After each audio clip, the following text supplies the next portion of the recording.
Welcome to qnawire. Hi, so over here we're told that the locust is going to jump at an angle of 55 degrees with an initial velocity which is going to be unknown.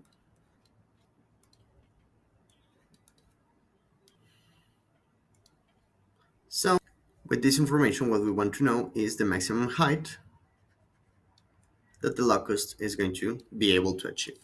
So in projectile motion, remember that whenever we have an horizontal displacement and the value of the change of y from the initial and the final position is equal to 0, what we can say directly is that the maximum height is going to be equal to the initial velocity squared times sine squared of theta of the angle divided by 2 times the gravity. And the range is going to be equal to b squared times sine of 2 times theta divided by g. So, since we want to know what is going to be the maximum height, we need information about the initial velocity. The range is provided to us, so we can calculate the value for b squared directly over here.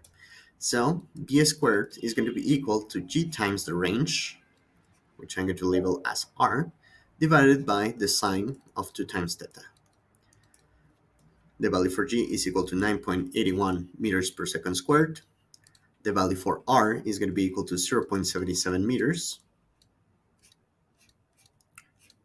And the angle corresponds to sine of 2 times 55 degrees, which is 110 degrees. Thus, the value for b squared is going to be equal to 8.03848 meters squared per second squared. Notice that here I'm isolating velocity squared since that is the quantity that we need to plug over here directly. So we're saving essentially one of the steps. If you want to calculate the velocity, just take the square root for this quantity.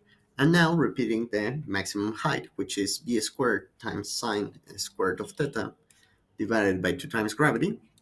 This becomes the value that we just found, 8.03848 meters squared per second squared times sine squared of theta of 55 degrees divided by 2 times gravity, 2 times 9.81 meters per second squared.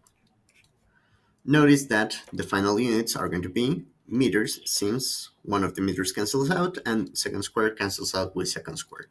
So the max height is, rounding up to 3 significant digits, 0.275 meters, which, converted into centimeters, would correspond to 27.5 centimeters.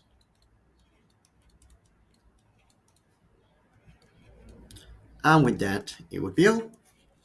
Thank you very much, and have a good one.